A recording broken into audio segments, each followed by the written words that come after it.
Good evening, I'm Salome Vincent. Thanks for joining me for Tok Piksa. Papua New Guinea holds the largest rainforest area remaining in the Asia-Pacific region. There are 11,000 known species of plants. Over half of these are endemic to PNG, meaning they don't grow anywhere else in the world. PNG is home to 700 species of birds, with 24 under the threat of extinction. We have 90 species of snakes, 170 species of lizards, 13 species of turtles, and the list goes on. We have so much biodiversity, yet many more plant and animal species are yet to be discovered. And one organization that is encompassing just a small portion of that diversity is the Port Moresby Nature Park. Formerly the Port Moresby Botanical Garden, now the Nature Park. It stands at 16 acres on land that belongs to the University of Papua New Guinea. Originally, it was set up in 1971 by Andre Miller. It was a place where students would go and study. In the 1990s, NTD took over, and somewhere in between it met its decline.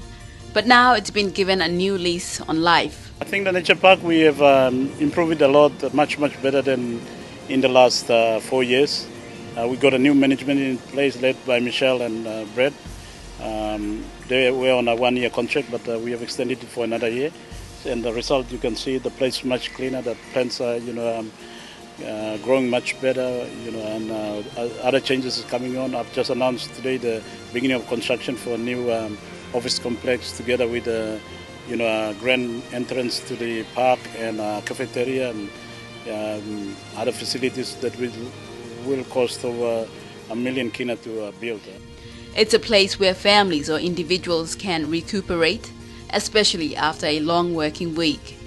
Michelle and her husband collectively have over 30 years of working in zoos and botanical gardens, so the grounds are being kept in nick shape. So we're invited to come over here because Governor Parkop was very committed to seeing that this site was restored and that it was made better for the people of Port Moresby. So part of that was that we did a review with NCDC to look at what was the best way to go forward and how we could make it the best possible attraction for the residents, and that's when it was made forward an NCDC motion that we would set up Port Moresby Nature Park, which is different from the botanical gardens. So whilst we still recognise the history of the botanical gardens and that plants, particularly here, will always play a really special role, we also realise that we also have animals on the property, and a lot of people come here to see the animals. And really, plants and animals and nature, it's all combined. If you don't have one, you won't have the other. So we're trying to recognise that by having a bit of a biopark here where we can show both plants and animals, and also too really emphasising the cultural significance of plants and animals in shaping PNG culture. When they arrived, most of the animals were already on the property. Right now, they're going further by ensuring the right dietary requirements are given. The acquiring of animals, we take a very strong stance that we're not someone that just buys animals and promotes people to go out into the bush. We actually actively involved in our own breeding programs. So what we do is, by making sure we have the right facilities and conditions for the animals and the right food, they actually will naturally breed because they're in a healthy and safe environment. So we've had a number of breeding successes to date. So far we've bred the Matches tree kangaroos as well as the Doria tree kangaroos. Matches are actually an endangered species. Both of those species are only found within the island of the island of New Guinea. And so that in itself is quite an achievement, particularly with our Doria's tree kangaroos. Apart from a couple of places in PNG, these ones aren't on display anywhere in the world because they haven't had much success in breeding them out in the zoos overseas. So the fact that we've got a Joey in the pouch here is a credit to PNG and a credit to our keeping staff that they know what they're doing. We've also bred the Dorcopsis wallabies here, and again that's where it's another species that you can only see here. There's no zoos overseas that have these animals on display. We've also had a number of Guria pigeons, the Victoria crown pigeons breeding here, Eclectus parrots, and then a number of other animals have showed positive signs. So including our bird of paradise, we've seen evidence of them nesting. So hopefully within the next year or so we'll be able to have actually also bred the bird of paradise here. There are 65 staff employed, including a maintenance team. And because of growth, they've had to advertise for more staff. This year, it's estimated 95,000 people will visit Nature Park. 60,000 have already passed through. And every time someone comes and puts that little bit of money towards the entrance fees, it means that we can then put back into making this place better. So everyone who comes in and either buys a drink or pays for the entrance fees or uses our flower shop, all that money we reinvest back into this property to make it better for everybody. Next year, they'll be rolling out a number of conservation and research projects. So we're looking to study tree kangaroos, orchid species, to get back involved in a lot of the orchid programs that we used to run here, also long-beaked echidnas. And so part of that is we'll offer opportunities for university students to participate with us as part of their academic curriculum. And already we employ university students for casual placements to get work experience. So we employ a number of the tourism students that come through and biology students. So this year we've probably employed about 30 university students for casual placements. NCDC has always been very committed to the site, and obviously too, with the development that they're doing in the city, still continuing to put a lot of investment into the site. But what we also looked at was how we could get the business community also supporting, because it's not just up to our local council or government to support it. We should all embrace the nature park and embrace projects that we're doing in the city. So by establishing Port Moresby Nature Park, we actually became a trust, so we're charitable in nature, and so then we can go to businesses and ask them to assist us in doing some of our projects, and they can be confident in knowing that the money that they give to us is being invested in the site. So to date we've got a number of major sponsors. So we've got PNG Sustainable Development was our first major partner that came on board, and we've just recently announced that SO Highlands, the PNG LNG project, are also coming on board as a major project. So that's really great news. So a number of amazing projects have been funded by them, such as our rainforest retreat, which was done by PNG Sustainable Development, and next year SO Highlands are helping us to run out the first schools-based school education program. So we'll actually go into the schools with our PMV bus, we'll pick up the school groups, we'll bring them out, we'll have a teacher, we'll take the kids around and basically be an outdoor classroom. So whilst you can learn about trees and animals on the chalkboard, it's much better if you actually come out and see and actually get to touch and pat the animal and have a look at the plants actually growing in the ground. So that's a really exciting project, and it's probably one of the first projects of this type that's running in the country, and so that'll start next year. So a lot of the schools within NCDC next year will be coming out to visit us. So our aim is for 10,000 school children next year, and then following that 15,000. And then once we've kind of got all our logistics under control, we'd like to then extend it to schools within Central Province as well. We'll come and pick them up and bring them here for an educational day. Papua New Guinea is a country blessed with pristine and natural beauty, that so often we take this for granted. If we look at what we have in NNC and build upon it, we probably have a better quality of life than perhaps what we are trying to be, like imitate some so-called developed countries. I think the developed countries really miss and regret that they have destroyed their natural environment, and they are championing the cause to regain that lost environment that they have. And we still have it, so we should learn from the rest of the world and protect what we have, and of course get the good that we can learn from them. For those of you that haven't come out since June, we've got the new rainforest retreat, which is home to 3 species of cassowaries. We're one of the only facilities in the world that actually showcase these cassowaries. We've had a number of zoos come out from overseas and actually look at the facilities and say that they actually believe they're the best ones that they've ever seen for cassowaries, so please come out and have a look. Also too, we're in the production stage now of building our tree kangaroo conservation and breeding facilities, so they're going to get some new homes. And we're just announcing this week that we're starting on a brand new redevelopment of our entry. It's one of the biggest projects that NCDC have embarked on at the site. It's valued at more than 1.5 million kina. So by Easter next year, we're going to have a cafe out here, a souvenir shop, a nice big deck, new ticketing entry booths, new flower shop, offices. So that's really going to make a really big difference for our business, because we're actually going to have beautiful facilities from which we can operate. So that's all starts this week, so it's very exciting, and I can't wait to sit on the deck and have a nice drink and a latte.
World Food Day was commemorated on the 16th of this month. Sanctioned by the UN, the day aims to bring about awareness about the importance of food productivity, especially at a time when the world's population is growing at a rapid rate. This year's theme was Agriculture Cooperatives, Key to Feeding the World. Agriculture cooperatives is where farmers pool all their resources and create economic gains. Mount Hagen town came alive on World Food Day. The highlands is considered to be the food bowl of Papua New Guinea. A large quantity of fresh produce from the region is transported to the coast to be sold at markets. But many farmers have to endure a number of challenges before they actually make a decent profit. Issues range from transportation to finding a market. So on the 16th of October, it was only fitting that the theme for this year's World Food Day was Agriculture Cooperatives, Key to Feeding the World. The day was witnessed in Mount Hagen.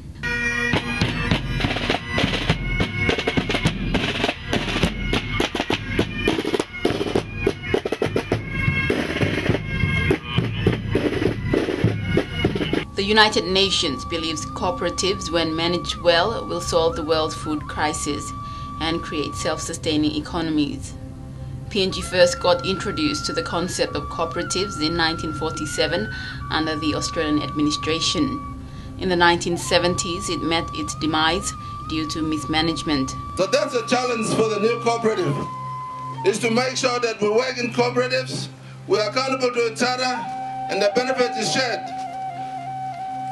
Only then I think we can talk about success of cooperatives. But now the Department of Agriculture and Livestock is pushing for more cooperative societies. Pasin blong salim na baim kai long sampla time by senis. Miat aspes blongi blong medeng.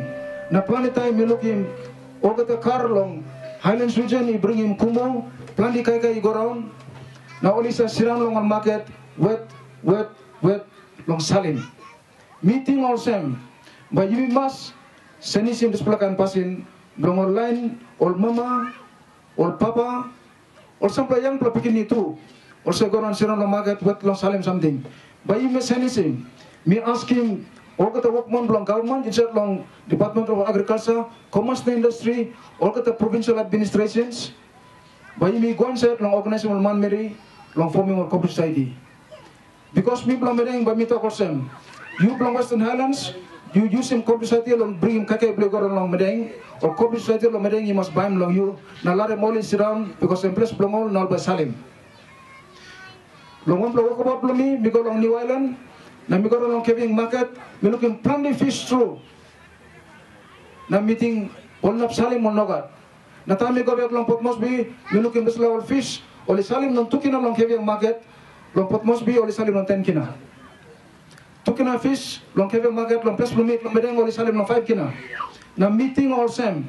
Suppose we reorganizing Papua New Guinea, it's a local society, passing blow making business, and by come up number one. There is a need for us to properly link up the market system, so that farmers must see that there is a need for them to do it. There is a reason for doing it. Suppose only looking at good market, I think 21 by Golong market, only by Golong garden, or by planning kegina. Only can get opportunity lo golong lo salim. Right now we knock at market only panim heavy. No only producing something like go waste it nothing.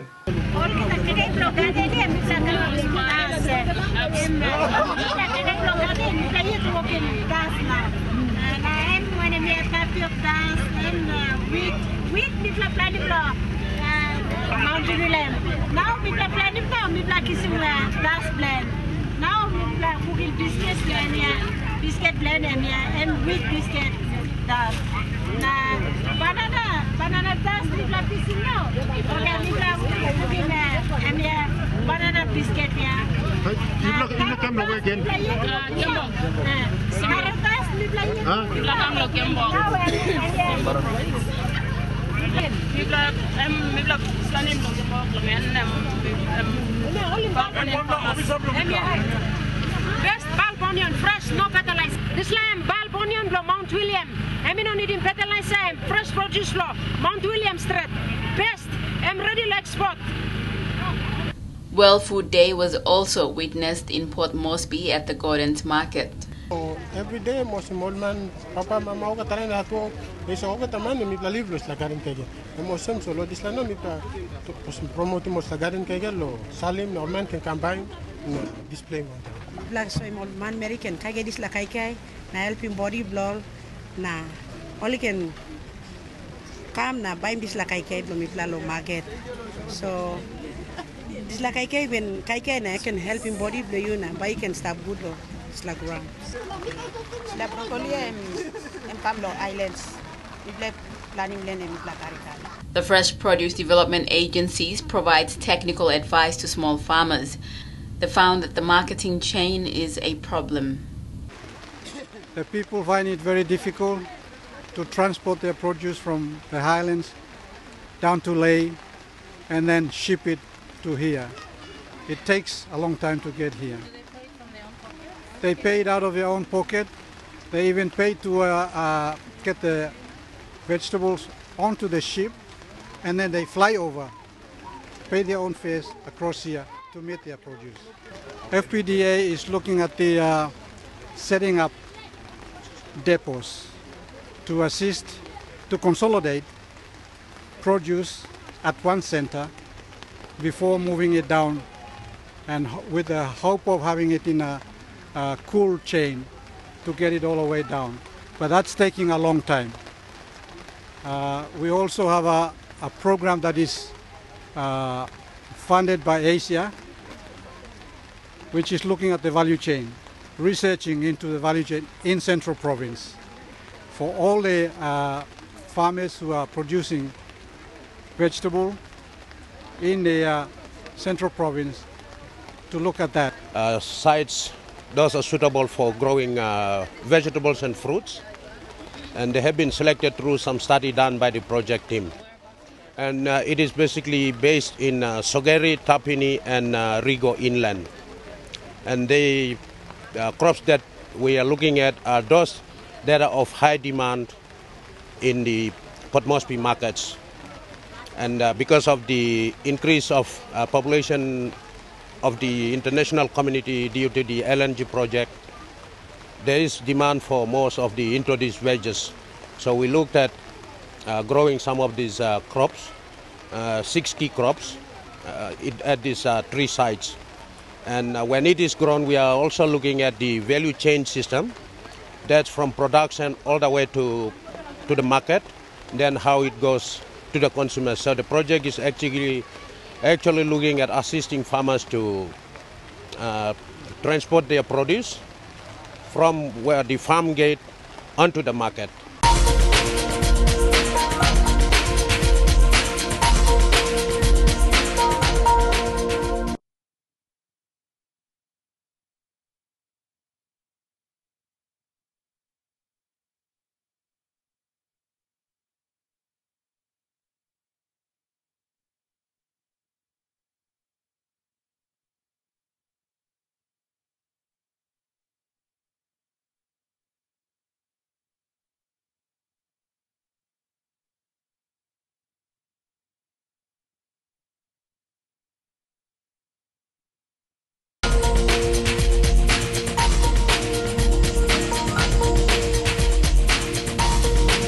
And we've arrived at the end of our program. We'll leave you with images from World Food Day in Mount Hagen. Thanks for your company. Until the same time next week, good night.